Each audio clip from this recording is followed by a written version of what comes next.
I also think there's something about the 20-something, early 30s generation that would connect with this play. I may be wrong, but the idea of apathy, conformity, I think they're issues that are very much alive for that age group. Because I'm 40 and I'm still at the time, when I was at university, there was still very much, I was at the tail end of the kind of political activism. I went to a left-wing university and all my tutors were very left-wing and we spent all our time going on demonstrations. The year after I left, there was one demonstration on campus and it was about car parking spaces. And I think that those kind of causes, those heroic causes that people of my generation and a bit older evaporated completely into the next generation. It's not that the next generation don't have beliefs and values, but I think we met on the anti-war march. Yeah, we did. Yeah. But I think it's a much more post, you know, the fall of the Iron Curtain, the world is a much more complicated place. And I do think that the obstacles we're all facing at the moment, particularly in terms of things like the environment, it's very easy for people, I think, to say, well, what's the point in doing anything? What's the point in believing in anything? And that's where he's at the beginning of the play. Yeah. So I think there's something very contemporary about his response to the world.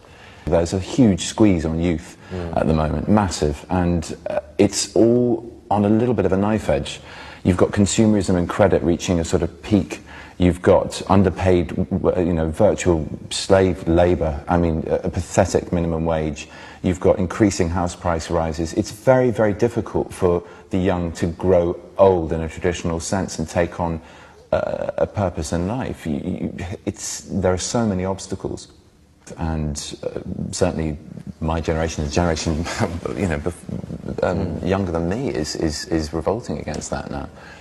Whether it's piracy or alternate cultures or protest movements and direct action, you know, there is a groundswell of protest brewing up now. Come on, surely you realise we've got a philosophy these animals don't have.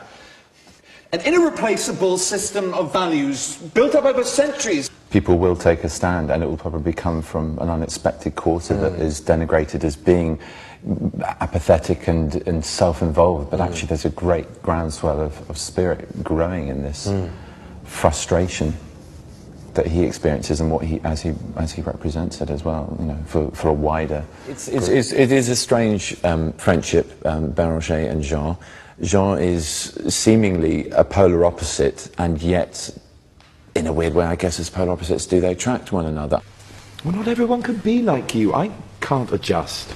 I can't adjust to life. Everybody has to adjust. Or are you saying you're naturally superior? I'd never say anything like that. I'm every bit as good as you, and if we're going to speak frankly, I'm in fact better. I think Béranger, without judging him too much as a masochist, goes to Jean to try and create some kind of order. Well, in the first instance, he goes to Jean, I think, in that first scene, to talk about the problem that's getting worse and worse in the office, to do with Daisy.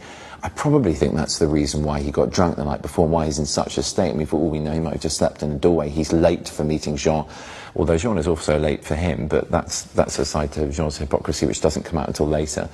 I think it's a difficult relationship. It's not a normal friendship. There's not the normal, but there's not an immediate accord or harmonious sort of symbiotic kind of aiding that goes on. It's quite a destructive friendship. But I think what Béranger holds on to with Jean is the idea that he can give him order, because there is something really adrift. Béranger, his depression is based in the idea that he's incredibly in love with this person and he has no self-esteem whatsoever, and it's a vicious cycle. And he almost wants to be reprimanded, to be given an objective, to actually have a structure. That's why at the end of that scene he starts to take, well, in the middle of it, he starts to take on Jean's advice and thinking, yeah, well, you're right, actually I could improve myself. I could spend my time better, spend my money better. I could just basically change my lifestyle and cultivate myself into a man of learning to maybe compete with Duda, this highly qualified fellow colleague at work who is far more suitable for, you know, Daisy's affections in Béranger's eyes. And it really kind of takes hold, this idea that he is capable of change, and with Jean at his shoulder and guiding him and even helping him by coming to the cinema or maybe the museum with him, he can do it. And things obviously start to unravel when he's been played a bit for a giddy kipper. I mean, you know, Jean's not doing it on purpose, but he's a bit of a hypocrite. He's not going to go to the theatre or the museum with him. He's off to get drunk with some friends, or have a drink anyway. But that's after making him feel incredibly guilty, which I suspect is partly to do with the fact that he wasn't invited to the party that Béranger went to the night before. Our friend Auguste? Well, nobody invited me to our friend Auguste's birthday. But yeah, and I think they've known each other for a long time. And I think it's that thing with friendship that you often, even if it's slightly abusive, you have a need which is driven by an intimacy that's built up over a long period of time. So you just keep gravitating back towards it. It's too strong to escape. And it's a small town. There's not that many other people for him to socialise with. Really interested in getting away from this idea of the theatre of the absurd, which was a term that was coined a few years after this play was written, and I think is utterly meaningless, particularly in relation to this play, because it's not an absurdist play at all. It's a play that champions humanism. You know as well as I do that man... I don't want to hear that word! I mean, human beings, humanism. Humanism's past its sell-by date. You're a ridiculous old sentimentalist. Still, in the end, intellectuality... Clichés, you're talking rubbish! Rubbish! Absolutely! I'm amazed to hear you say that, my dear Jean. Are you mad? Are you saying that you'd like to be a rhinoceros? It's a play that champions humanism and champions... And actually it's very affirmative. In the final action of the play, Béranger takes action, or is about to take action against the rhinoceroses. So I kind of was very interested in looking at this play and the other play that we're doing as a kind of groundbreaking new form of playwriting that's not nihilistic or rejecting action or saying that life is pointless, because I really don't think that's what Ionesco's doing here. Why would it benefit anyone to turn into a rhinoceros? It's something that's already puzzling him. It can't be a good thing to lose out on the wonderful love of life and love of someone that you could have like I do for Daisy, or the ideals of being a human anyway. The motor of this play is actually romantic love. You know, it's not what Martin Esslin, who wrote this book about the theatre of the absurd, would have said, because his view is that all these plays are about the meaningless of life and the emptiness of the universe. He was trying to fix phrases onto it, which Ionesco was really hated, didn't he? He absolutely hated to be defined by any kind of ism or term of idiom. Perhaps a better term is magic realism, more appropriate contemporary term. But however we define these plays, they are themselves, and Ionesco's relentlessly himself. The stage directions are very detailed, and sometimes that's a great help, and sometimes it's a little bit of a hindrance. He obviously had ideas of performance in mind, and I don't know, I imagine he would have written it for the theatre that commissioned it, which is huge, the Odeon in Paris. Those specific directions, I think, would have worked in that space. I'm now trying to think of an example. There are obviously specific ones, which just to the left of me is where there will be a doorway, a frame of a doorway, where Jean, who is transforming in the bathroom, will eventually emerge, where his head will literally crash through it, right to the side of me. He's a rhinoceros! He's a rhinoceros! It's very detailed the way he writes about those moments, and also even choices that actors make in a scene. So it's good in a way. You have to go with it to start off with. Before you question something, you have to try and find the reason why he wrote that, and find the sense behind it, and whether it is helpful or not, and play it. And if it becomes completely impractical because of certain design contingencies and things you have to take into consideration that are to do with limitations on this particular size stage for the Royal Court, which is very tall but very narrow, and with this particular set that we're working with, then yeah, you have to curtail his detail a little bit to suit what you're able to do within those confines. But yeah, as a premise, as a map to start off with, it's invaluable. It's great. Well, I asked Benedict to do it a long time ago, quite a long time ago, wasn't it? Yeah, beginning of the year. And the reason, well, I'd seen Benedict in lots of things. I thought he was brilliant and had a real clarity of thought on stage. But I think there was something very important, which is to do with the audience connecting with Béranger as a character, because he goes through the play. He's in every scene. I mean, really, there's 5 minutes that he's not on stage, which is really unusual. I mean, even Hamlet has about a quarter of the play off, at least, if not more. And I thought it was very, very important to find an actor that the audience would like. I mean, it really comes down to that. You know, an actor who the audience would want to go with. And I thought Benedict would be the right person for that. And I also I wanted someone of around Benedict's age. And that's partly because it's often cast older, this role. And although we're doing it very much in the period that it was written in, because there are so many codes in the play that are about that time, I think the audience can there's two things. I think the audience can access someone who's a clerk of your age in an office. When they get to be in their 50s, they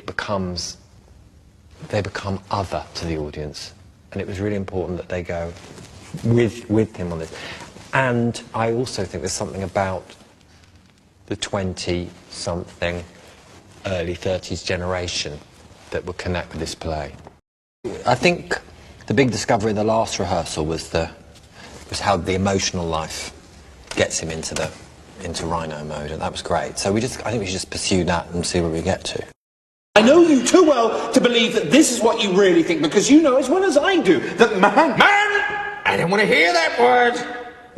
I mean, human beings, humanism. Humanism's past its sell-by date. You're a ridiculous old sentimentalist. Still, in the end, intellectuality... Clichés, you're talking rubbish. Rubbish? Absolutely. I'm amazed to hear you say that, my dear Jean. Are you mad? Are you saying you'd like to be like a rhinoceros? Why not? I don't share your prejudices. This is good, but at this point at this point there is less engagement, isn't there, from the Burrs here. It is basically dismissing the argument rather than engaging. I think prior to that you have been taking on what he's been saying, and now you're saying, oh, it's rubbish. I'm quite interested in actually not really being that horse, and it being something that you hear. Yes. Maybe. Is it something? Is it what I'm saying rather than when? Yeah, I think that's what I was saying about the form of the content. I mean, I think that is part of it. I agree that he does come up against a brick wall. He's just being accused of, I don't share your prejudices. I am running dry of counter-argument. But also, at this point, he kind of stops really arguing with you, I think, here where we stopped. He doesn't really argue with you, he just dismisses you. He says, I don't want to hear that. He starts insulting you, you know, you're sentimental. You're talking cliches. There's not the earlier section you are actually engaged in an exchange, whereas I don't think you are here. Breaks down, isn't it? Yeah, but I think you're probably right that you can see that it's getting nowhere as well, you know. But I think that's good. I think what emerges through the force of the argument is the vocal quality of a rhinoceros. Yeah. No. Without actually necessarily, I mean... I think it's the same things we were saying about the physical. You know, that you don't... If you really argue, the force of argument becomes the rhinoceros. It takes you there. The nature of that thinking takes your voice and your body there. Without having to imitate a horse voice or a rhinoceros's body. There might be something. Yeah. I think it's really interesting that. I think it's really interesting. Because then it's about the belief that takes you to the place. See what I mean? It's the idea that transforms you. You're in a sorry state, my friend. Sorry state, you reckon? Well, I'm not blind. Look at you. Dead tired, half asleep. Up all night again, yawning your head off, half asleep. I do feel a bit rough. Stinking of drink. Bit of a hangover, you're right. Every Sunday morning it's the same, not to mention weekdays. Not true, less often on weekdays because of the office. And whatever happened to your tie? Lost in action, I suppose. Christ, you're right, weird. How did that happen? Here, have this one. Thank you. That's really kind. Your hair's all over the place. Here's a comb. Thanks. You haven't shaved. I mean, just look at yourself. Oh, my tongue's all coated. Hardly surprising. Cirrhosis, fast approaching, my friend. You think? Keep the tie. I do have others. You're always so immaculate. You really don't look well. Your face is all greeny looking. You just love saying unpleasant things to me. Looked at yourself lately. Sorry, I wasn't meaning to upset you. Well, you won't believe it. Your breathing's really noisy. Have you got a sore throat? Maybe it's swollen glands. Why would I get swollen glands? There's nothing to be ashamed of. I often get swollen glands. Mind if I take your pulse? Oh, I'll be fine.